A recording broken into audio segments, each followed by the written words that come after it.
विपक्ष को खड़ा होकर आप बताएं पूरे देश में लड़ कौन रहा है। आदरणीय अखिलेश यादव जी और उनके कार्यकर्ता उन सर पे कफन बांध कर हम खड़ा होकर के इनकलाब पैदा कर रहे हैं।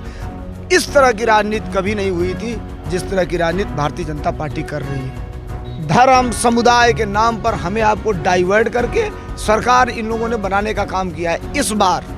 इस बार कंडीशन ये है कि ये लोकतंत्र बचाने का चुनाव है, ये संविधान बचाने का चुनाव है, ये आरक्षण बचाने का चुनाव है। इस बार हम सब एकजुट हैं, जनता भी को हटाने को तैयार बैठी है।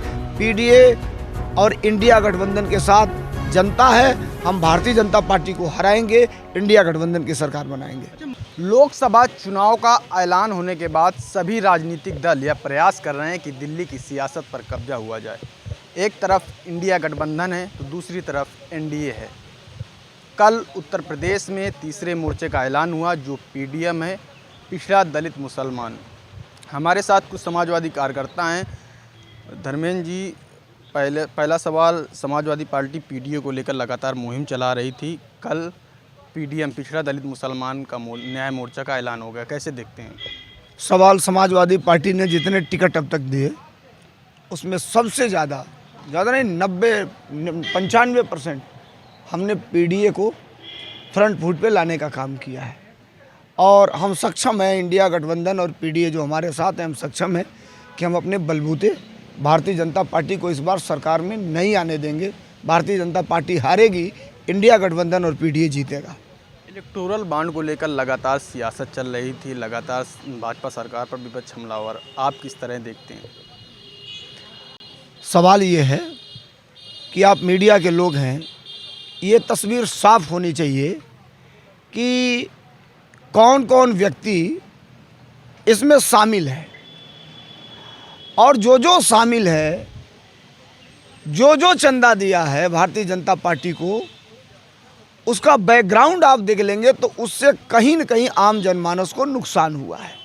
मैं गिनाने लगूंगा तो कई नाम आपके बीच में आएगा, वैक्सीन वाला से लेकर वो टनल जो धंसा था उसको लेकर कई ऐसे चीज़ें हैं कि जो काम करने वाले लोगों ने काम ठीक नहीं किया, चंदा दे दिया, एक नंबर पे आ गए।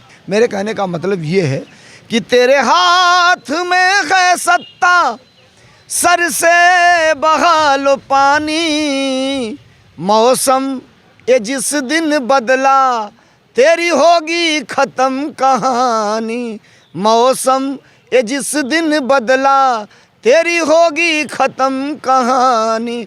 हमें उम्मीद थी कि इस देश में नए इंफ्रास्ट्रक्चर खड़े होंगे, औद्योगिक इकाइयाँ खड़ी होंगी, नौजवानों को रोज़गार मिलेगा। आज तक इनकी जितनी भर्तियाँ निकली सबका पेपर लीक हो गया, सबका पर्चा लीक हो गया, एक नौकरी ये लोग दे नहीं पाए। और आज केवल धर्म समुदाय के नाम पर हमें आपको डाइवर्ट करके सरकार इन लोगों ने बनाने का काम किया है।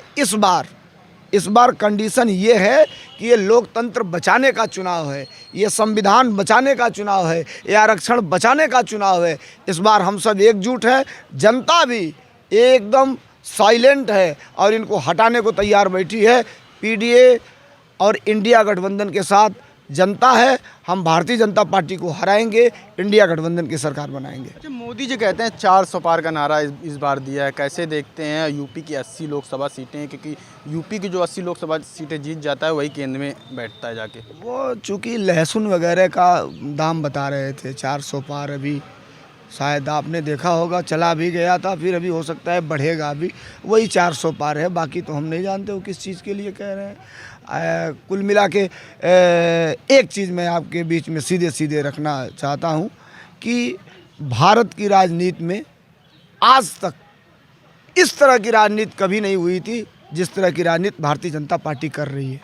विपक्ष को खड़ा होकर आप बताएं पूरे देश में लड़ कौन रहा है। आदरणीय अखिलेश यादव जी और उनके कार्यकर्ता, उनके पार्टी के लोग, उनके साथ रहने वाले लोग सर पे कफन बांध कर हम खड़ा होकर के इनकलाब पैदा कर रहे हैं। अब हमारी जान हथेली पे है। मुझे कुछ कहने के लिए ये सोच के कहना पड़ रहा है कि मैं कह रहा हूँ तो कल मैं कहने लायक रहूँगा कि नहीं रहूँगा, इसकी भी गारंटी नहीं है। धर्मेंद्र जी, एक गाना सुना दीजिए आप जो अभी मुख्तार अंसारी की श्रद्धांजलि को लेकर गाए थे। नाम जहाँ में ऊपर वाला आबाद रखेगा, मुख्तार साहब आपको जमाना सदा याद रखेगा। मुख्तार साहब आपको जमाना सदा याद रखेगा। 5 बार के MLA थे पूर्वांचल के थाती, ब्रिगेडियर उस्मान साहब के थे मुख्तार जी नाती।